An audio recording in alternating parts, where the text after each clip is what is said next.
Origens. Escrito por Rubens Souza.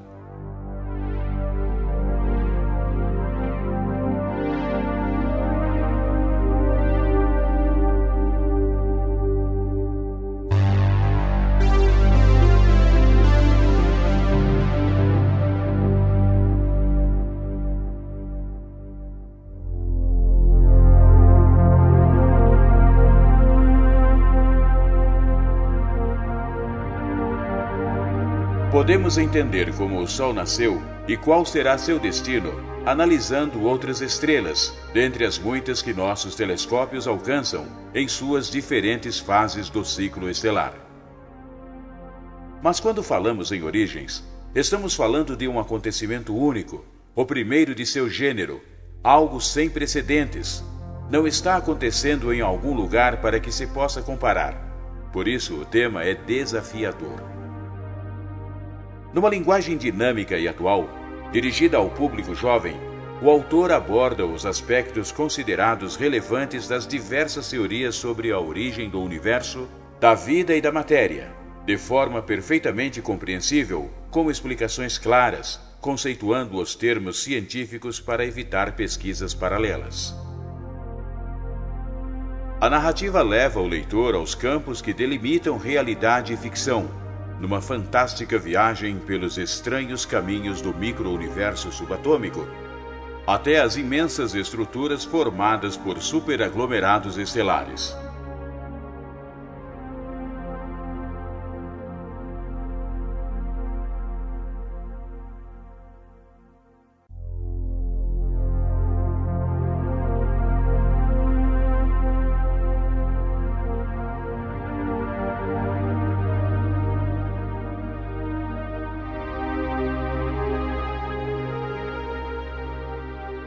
O universo.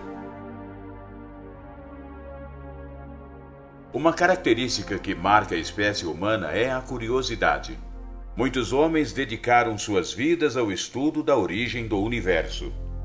E mesmo com todo o conhecimento acumulado na história da humanidade, não é ainda possível concluir e desvendar este mistério. O universo em si se apresenta como um enigma. Pode ser infinitamente grande, pode conter outros universos ou mesmo fazer parte de um número infinito deles. Comporta amplitudes que vão além do entendimento humano. O Sol é como uma partícula de poeira diante da grandeza de nossa galáxia. E a Via Láctea é apenas uma galáxia dentre bilhões.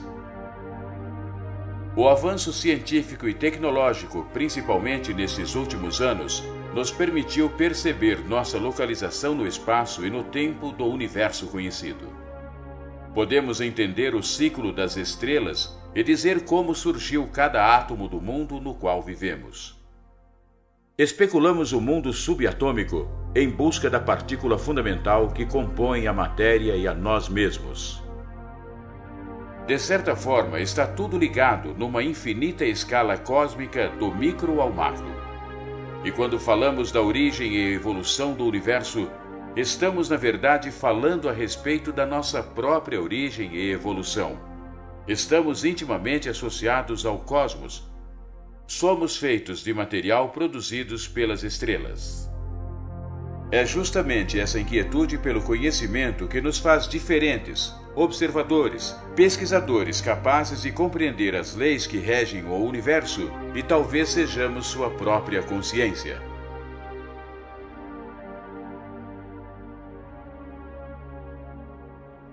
Como tudo começou.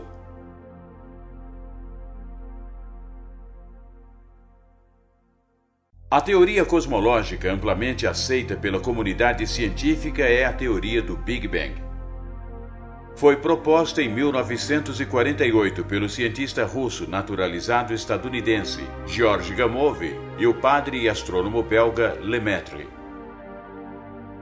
O termo Big Bang refere-se a uma grande explosão que teria dado início ao universo. A ideia popularmente difundida é de que um ponto infinitamente pequeno, quente e denso, explodiu dando origem a tudo o que existe no universo. Apesar de a teoria do Big Bang descrever com muito sucesso o funcionamento do universo, ela não é muito bem compreendida, causando alguns equívocos à primeira vista. O mais comum é dizer que ela descreve a origem do universo. Não é bem isto. A teoria é uma tentativa de explicar como o universo se desenvolveu de um estado minúsculo e muito denso para aquilo que é hoje. Ela não tenta explicar o que iniciou a criação do universo, o que existia antes do Big Bang ou até o que existe fora do universo. Outro equívoco é usar o termo explosão para indicar o início do Big Bang. A teoria descreve a expansão do universo.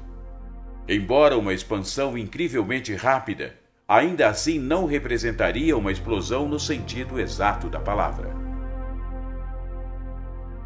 Mas como se chegou à incrível conclusão de que tudo que existe neste imenso universo um dia esteve concentrado em um único e minúsculo ponto chamado de singularidade? Em 1929, o astrônomo Edwin Hubble notou algo extremamente interessante sobre as galáxias. Elas estavam se afastando de nós, e observou também que as galáxias mais distantes se moviam mais depressa do que as mais próximas. Esta constatação estabeleceu a expansão do universo. Edwin Powell Hubble nasceu numa pequena cidade no interior do Missouri, nos Estados Unidos. Não criou uma teoria sobre a expansão do universo, mas suas observações contribuíram muito com a teoria expansionista. Ele confirmou, incontestavelmente, que a Via Láctea é apenas uma entre bilhões de outras galáxias. Advogado de formação, mas sua dedicação à astronomia o tornou um dos mais importantes astrônomos do século XX. Faleceu em 1953 e, para homenageá-lo, seu nome foi associado ao mais famoso telescópio espacial, o telescópio Hubble. Então o universo não era estático e eterno como até então se pensava. Ele, na verdade, se encontra em expansão. Estando o universo num estado de expansão, a próxima conclusão que se chegou é que se a distância entre as galáxias está aumentando hoje, todas deveriam estar mais próximas no passado. Fazendo o caminho inverso, imaginando que, se ao invés de expandir, ele fosse contraído, todo o universo iria convergir para chegar a um ponto de origem. Houve um momento, então, em que sua massa estava concentrada em um único ponto, chamado de singularidade. Provas da ocorrência do Big Bang foram encontradas nos anos 60, quando dois jovens cientistas observaram um problema em seu novo radiotelescópio. Era uma interferência, um constante barulho irritante. Limparam todo o telescópio, pensando que sujeira deixada por pombos causasse o barulho, mas a interferência continuou. Mais tarde descobriram que se tratava de micro-ondas de radiação cósmica de fundo, ou simplesmente CMB, que é o calor e luz que sobraram logo após o Big Bang. Alguns estudiosos chamam isto de eco do Big Bang.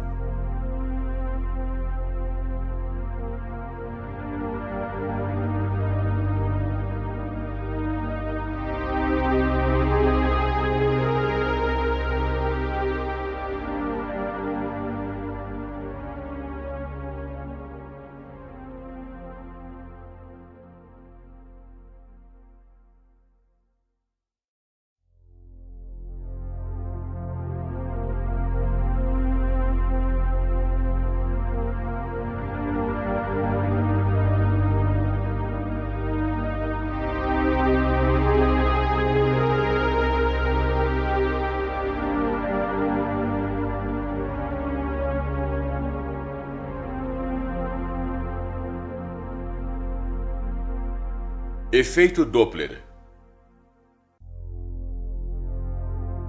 O efeito Doppler é observado nas ondas quando emitidas ou refletidas por um objeto que está em movimento com relação ao observador.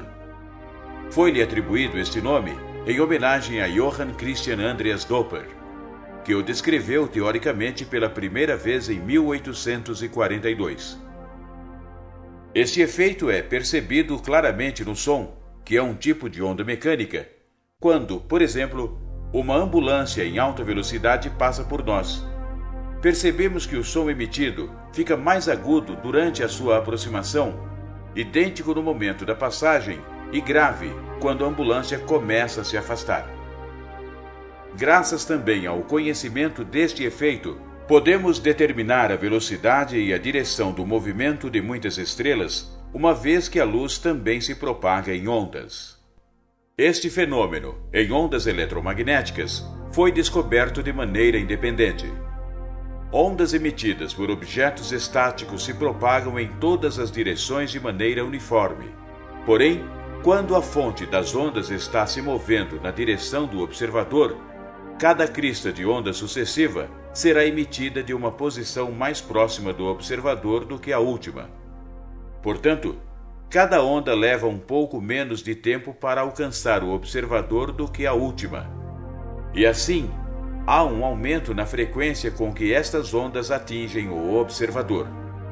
Do mesmo modo, se a fonte se afasta do observador, cada onda é emitida de uma posição um pouco mais distante, fazendo com que o tempo entre as chegadas de duas ondas consecutivas aumente, diminuindo sua frequência.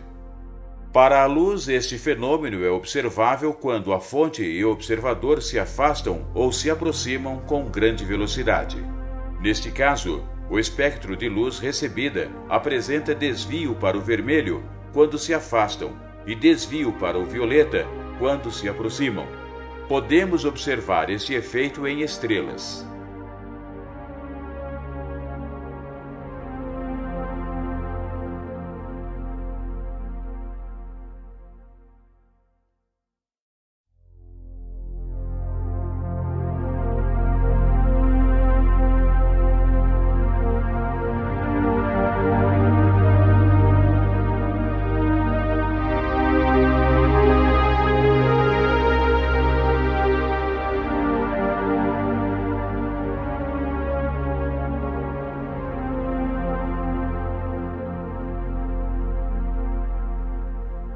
Espectro de luz visível.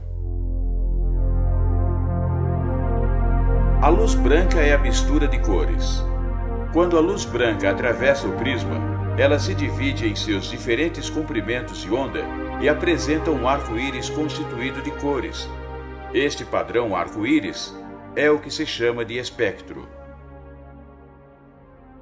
Nós somos capazes de ver o espectro que vai do violeta, passando pelo azul, verde, amarelo, laranja, até chegar ao vermelho. Como podemos ver somente esta porção do espectro, chamamos esse intervalo de cores de luz visível. Mas há muitas outras frequências de luz que nossos olhos não detectam. As limitações de nossos olhos permitem que possamos ver apenas uma pequena parte da luz existente. Além do violeta está o ultravioleta, mas só podemos detectá-lo através de instrumentos. Além do ultravioleta estão os raios X e depois os raios gamas. No outro lado, na extremidade que podemos ver, além do vermelho, estão o infravermelho e as ondas de rádio. Toda esta extensão, desde os raios gamas até as ondas de rádio, são simplesmente tipos diferentes de luz. Diferem apenas na frequência, mas são tão reais quanto a parcela que podemos enxergar. Cachorros e gatos não veem todas as cores que os humanos veem. Já as cobras podem ver o infravermelho e as abelhas o ultravioleta, faixas para as quais somos cegos. Espectroscopia astronômica é a técnica usada na astronomia para o estudo do espectro de radiação eletromagnética, incluindo luz visível, que irradia de estrelas e outros corpos celestes. Pode ser usada para determinar muitas propriedades de estrelas distantes e galáxias, como suas composições químicas, por exemplo. Hubble mostrou que as galáxias se afastam uma das outras com velocidades proporcionais à sua distância. Quanto mais distante, maior sua velocidade de afastamento. Viu também que a luz proveniente de galáxias distantes sofre um desvio para o vermelho, também conhecido pelo termo inglês redshift. Esse tipo de desvio acontece quando o observador e a fonte luminosa estão se afastando, e a velocidade com que a galáxia está se afastando da Terra pode ser calculada pelo desvio observado. Tal descoberta constitui a primeira evidência para a expansão do universo. As mais fortes evidências observáveis do modelo Big Bang que descreve a evolução do universo são o afastamento das galáxias, a abundância de elementos leves, a radiação cósmica de fundo em micro-ondas, CMB.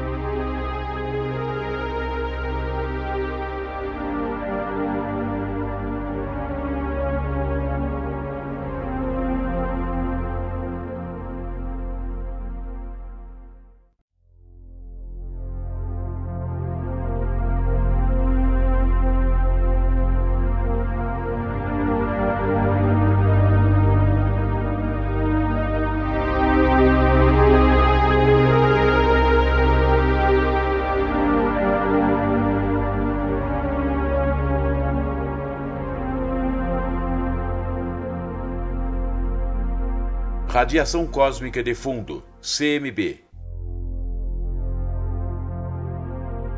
Os dois jovens cientistas, Penzias e Wilson, receberam o Nobel de Física em 1978 pela comprovação desta radiação.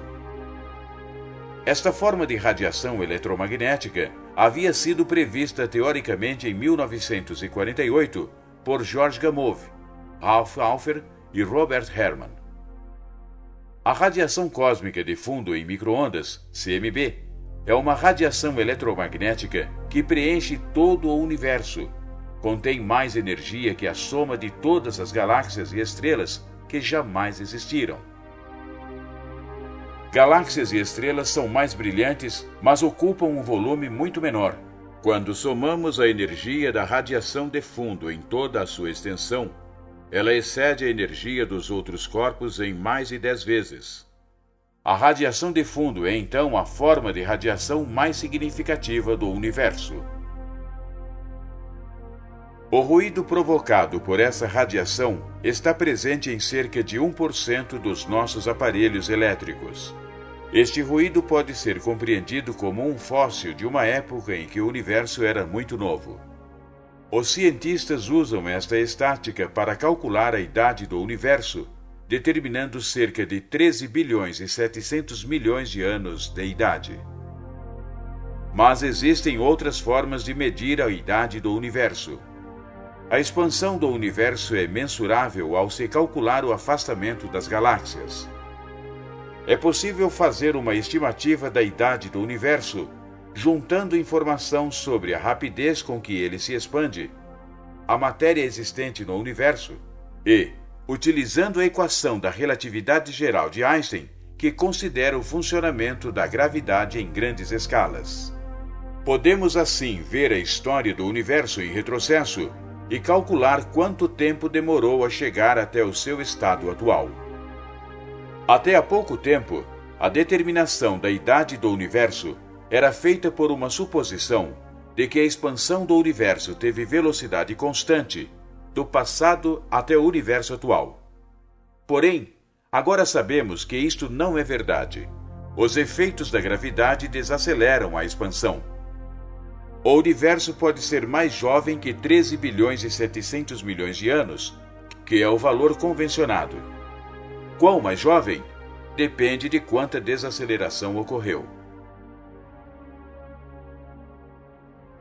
O que é radiação?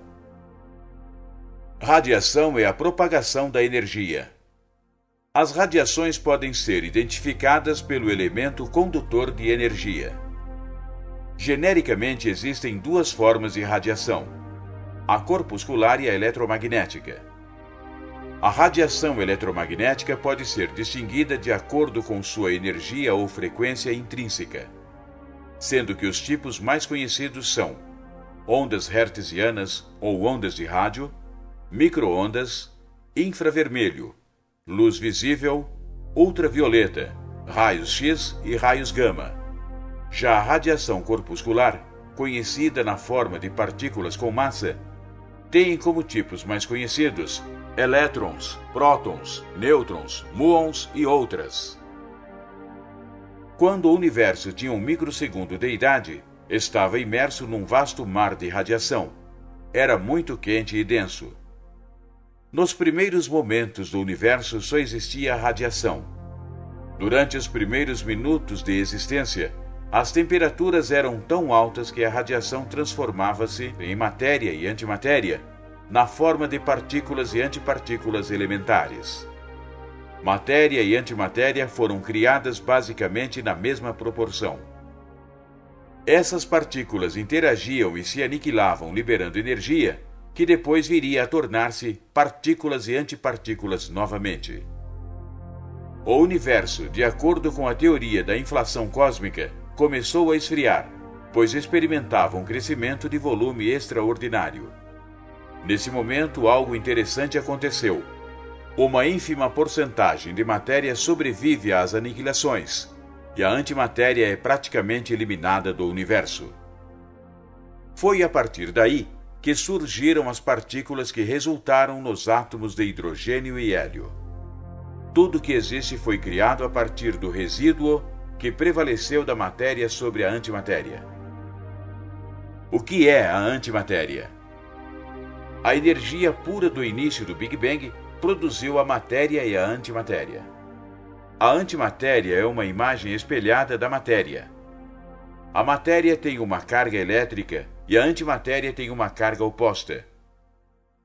Se as duas se encontram, se aniquilam, e o resultado seria a radiação pura. O universo com a mesma quantidade de matéria e antimatéria é o mesmo que sem nenhuma matéria. Nos primórdios do Big Bang, para cada 1 bilhão de partículas de antimatéria, havia 1 bilhão e uma partícula de matéria. E foi a partir deste resíduo que tudo começou.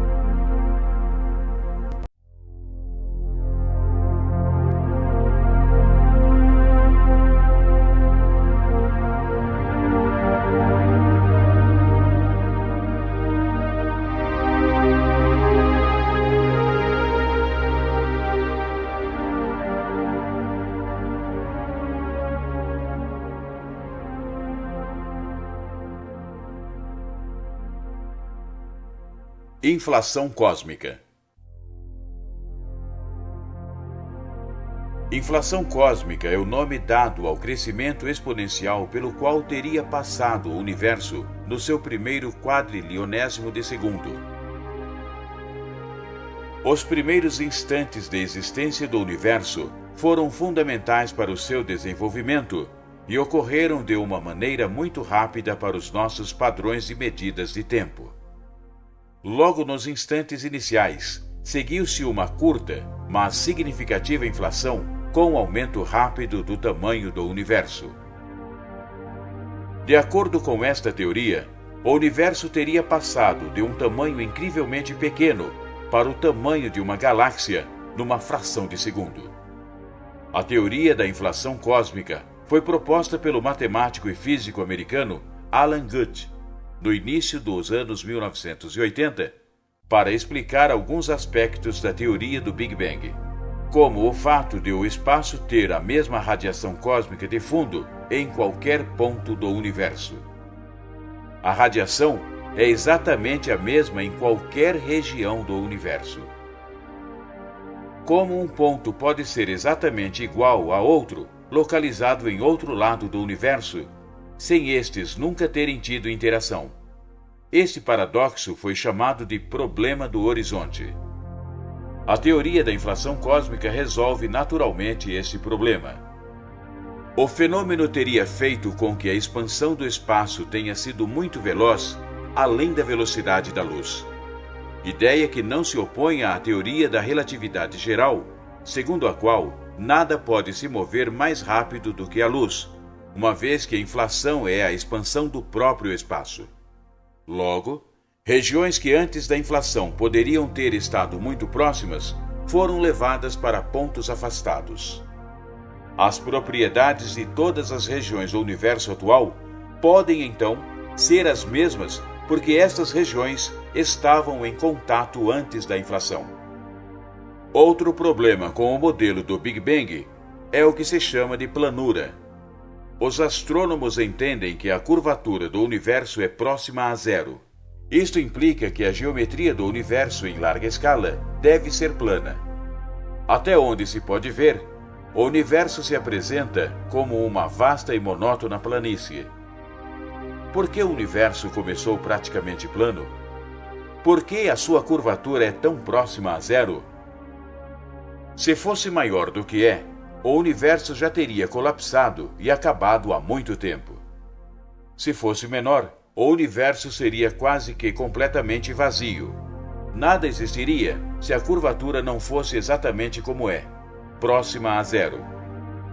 Alan Guth aventou a hipótese de que o cosmos, nos primeiros bilionésimos de segundo de existência, havia passado por um período de expansão acelerada, chamada de inflação cósmica, que durou muito pouco e foi muito violenta. Num ínfimo instante, a inflação tornou o universo trilhões de vezes maior do que era até então. Como resultado, o espaço se esticou imensamente e eliminou qualquer curvatura que pudesse ter no momento do Big Bang. No início do século XXI surgiu a prova experimental. O projeto Boomerang reuniu pesquisadores de vários países.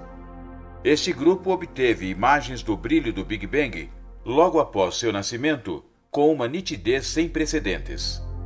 As imagens mostraram que o espaço era realmente plano. Qual é a constituição do universo? A verdade é que pouco se sabe sobre a constituição do universo. Somente 4,6% do universo é constituído por matéria conhecida, visível, ou que se chama de matéria bariônica. São as galáxias com suas estrelas, planetas, luas, asteroides e até mesmo nós. Quase toda a matéria visível é formada por hidrogênio e hélio. A composição química do universo consiste principalmente de hidrogênio e hélio, com quantidades muito pequenas de todos os outros elementos químicos conhecidos. No momento da fase de expansão do universo, as densidades e temperaturas eram muito altas e intensas. Isto criou um período de fusão nuclear, onde os elementos básicos do átomo se fundiram para formar os elementos mais simples. O universo continuou se expandindo e esfriando. O universo se arrefeceu até um ponto em que os prótons e elétrons se combinaram naturalmente, produzindo o átomo de hidrogênio. O universo já não estava tão cheio de elétrons. Criou-se então condições da luz se espalhar e o nebuloso universo primordial foi banhado pela claridade. Com o tempo, essa explosão de luz... Esperamos que você tenha gostado desta prévia. Para continuar ouvindo este audiolivro no Google Play Livros, use o link na descrição do vídeo.